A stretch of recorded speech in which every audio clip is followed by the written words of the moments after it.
truc des années 70. Qu'est-ce qu'on fait? On enlève le truc là? Non, on va la lever à deux. D'accord.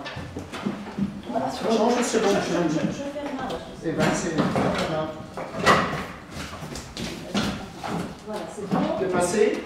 Voilà, allez-y monsieur. Voilà, là, vous. C'est bon, impeccable. Alors attention, là c'est dans des... T'as des choses. Attention, il y a la rubalise. Il y a encore la rubalise.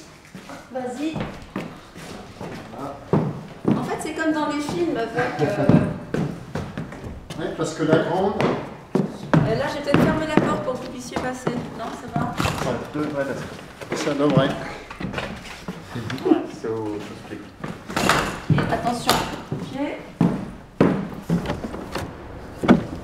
Et comme je disais, ce qui est attendrissant, c'est de voir le nom de Monsieur Thérault, qu'on retrouve également sur les fauteuils. Et donc, Monsieur Thérault, il était rue Saint-Sauveur. Et c'est lui, qui avait refait donc, tout le mobilier donc, du 19e siècle. Et c'est vrai que ça avait été un énorme chantier, les tapisseries, il avait fait un énorme travail. Ça s'était fait sous Crépeau. Les médailles du maire et là, il y avait les médailles du...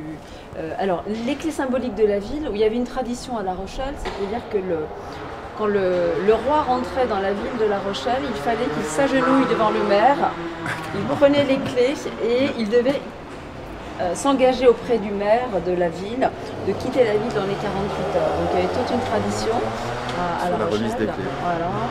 Donc différents médaillons, le haut col de Jean Guiton qui était une marque de distinction du maire, donc le maire qui est derrière, hein, Jean Guiton, c'était le maire au moment du siège. Et puis des choses liées également à la guerre. Voilà. De toute façon, j'espère que ça va rester un petit peu patiné comme ça. Vous n'allez pas nous faire des trucs bien dorés. Le mur, regardez, c'est ça en fait. Ouais. Ça brille un peu, c'est patiné, c'est joli. Là c'est terne, mais il faut mettre un rénovateur. Ouais. Non, c'est très joli. Les flammes étaient proches. Est-ce que du coup, vous allez remettre ça sur du bois également? Vous allez refaire ça comment? Ah bah c'est repris sur cette forme-là. Ouais. Donc vous avez changé les bois? Ah bah ceux qui sont brûlés, oui bien sûr, ça va être changé. Ouais.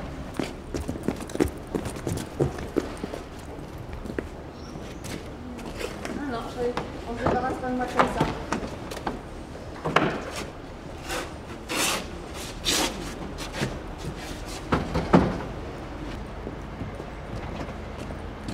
Formidable. Ouais.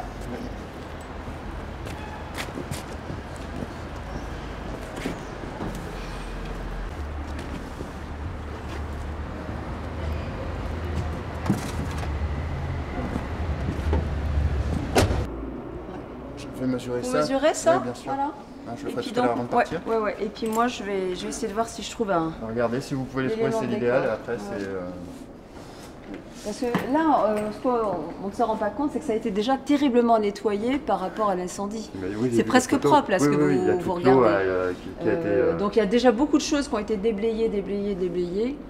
Et je trouve le plancher plutôt en bon état. Il n'est pas si mal.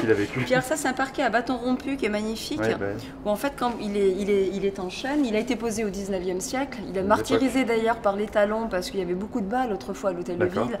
Il y avait beaucoup de soirées de bienfaisance aussi. Ça faisait partie des traditions de l'hôtel de ville. Et quand vous êtes sur une ligne, elle va être foncée, vous retournez, cette même ligne change de couleur et devient claire. Et c'est un effet d'optique que l'on a entre la lumière, les fibres du chêne mis dans un certain sens, et il est magnifique. Et quand il y a les lumières, on ne voit pas cet effet au niveau du sol. C'est un côté irisé en fait. Ah, c'est remarquable. C'est vraiment un très bel effet d'optique lié à la lumière sur les fibres de chêne. Il n'a pas brûlé en fait, très peu. Et il a souffert de l'eau. Hein. Oui, c'est sûr.